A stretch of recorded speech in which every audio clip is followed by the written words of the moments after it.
Oh, sorry, recording. Right now, play is one of the greatest scene cuts in history.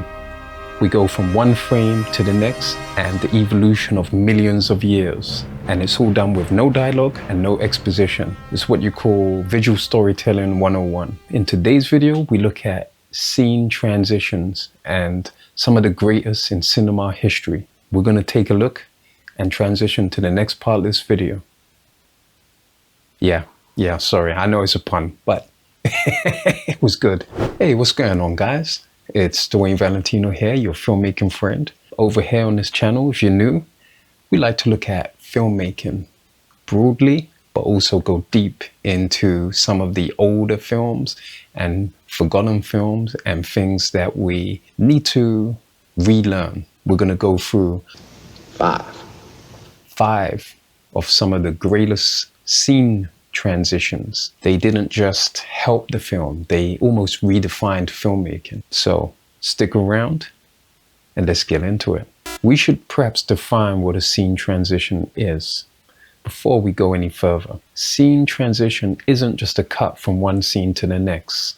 You can think of them like bridges that share ideas, and they can also share emotion, and they help propel the story forward. From elegant match cuts to jarring jump cuts to, I don't know, almost dreamlike dissolves. And in some cases, no cuts. These are ways in which we can go from one scene to the next, and often they can tell more about a scene than you can even communicate with, say, dialogue. See, a great transition can make you feel time pass. It can reveal character. It can be a setup for a punchline in a joke.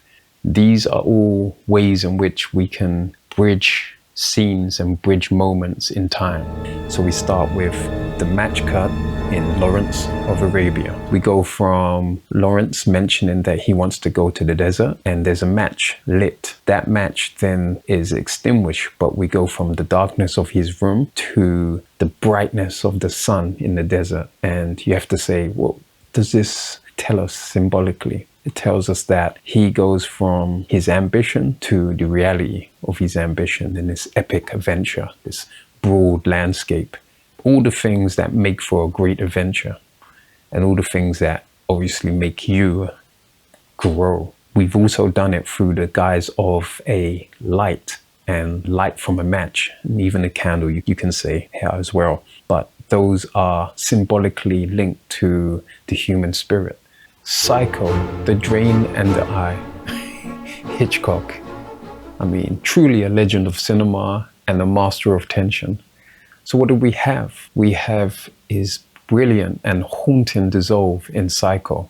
We go from the drain and the swirling of water down to the dissolving into the eye. What does that tell us? It tells us that life is being drained away, that the extinguishing of life. And I know extinguishing water, but the point is we are essentially losing the life all within the first opening minutes. I mean, it was a beautiful dissolve, and it's one of the greatest in cinema history. Number 3, The Graduate and the passion cut to the pool. Transitions in The Graduate don't just move us, they help to disorientate us. And that's another thing about scene transitions, is that it can also jar us and it can also disorientate us. And it's also the juxtaposition between the two scenes can create this extra understanding in our minds. Now, this cut is jarring and it skips time, but it does not skip emotion.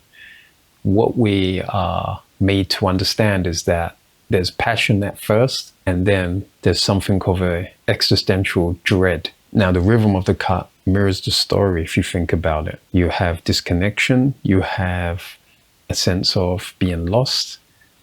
I mean, these are the things or the themes that are being symbolically given to you by the story itself. Don't always think about scene transitions in terms of going from one scene to another. Sometimes you just want to take the viewer and kind of shake them, jar them. Number 2, 2001 Space Odyssey, the match cut.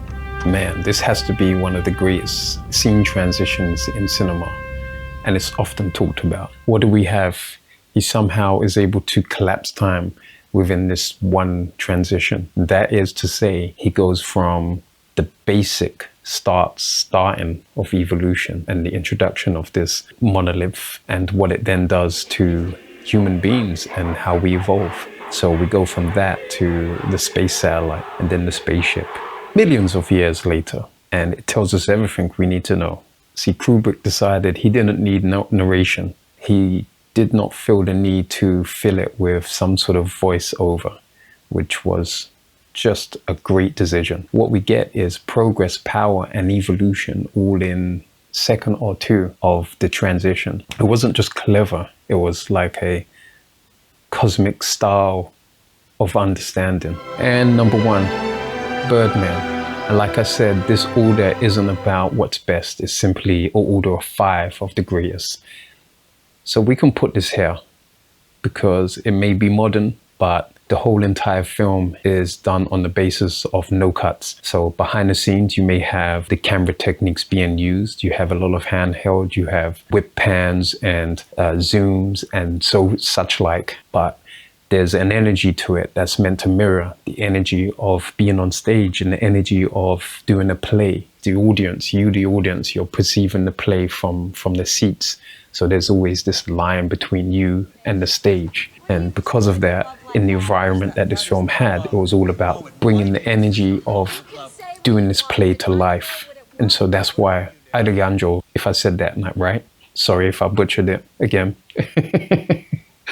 but he used the energy of that to showcase the whole film. Another worthy mention here would be the independent film called Victoria. I mean, there's a few films that have done this, but I know for a fact Victoria, for its whole entire runtime, set itself up to be one continuous take. The link for Birdman is that it's the subject matter and it's also the technique involved. If you understand that it isn't just a novelty, it's about the actual story being told. We have some honorable mentions. We got Scott Pilgrim and his comic book transitions. Edgar Wright does a great job, but he also does a great job in his other films. Like, he uses small inserts to create transitions between scenes. He's someone that understands the nature of like transitioning from one scene to another and how you can essentially have fun and say something about the story itself. Requiem for a Dream, Darren Aronofsky, done pretty much the same thing in that he used jump cuts mashed together with inserts to create scene transitions. The close-ups added a dread to the story, added a sense of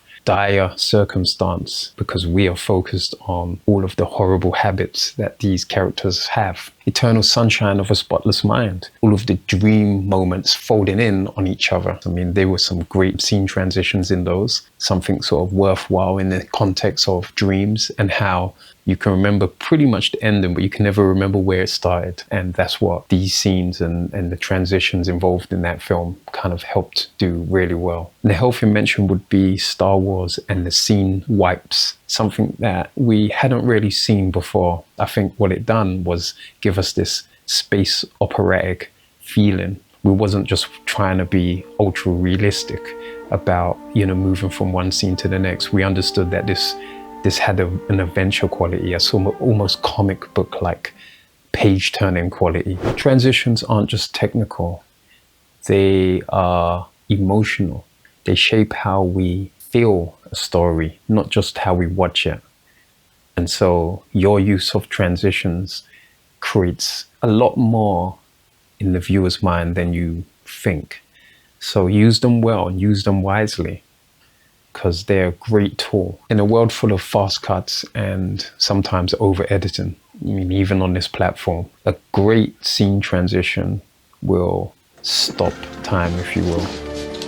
You lost today, kid. But it doesn't mean you have to like it.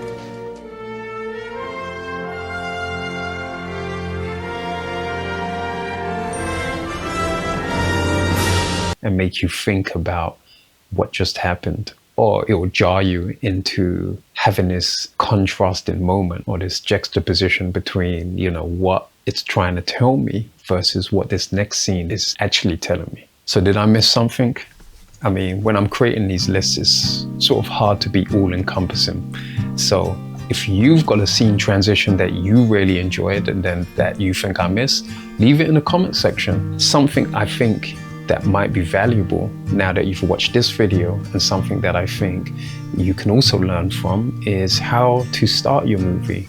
So you may have an independent movie or a little short film, but starting it is really important as well. So you might want to check out this video. And until the next time, comment, like, subscribe. You know, I'll be most appreciative. And I love making these videos for you guys. So until the next time, you guys take care, and I'll catch you soon.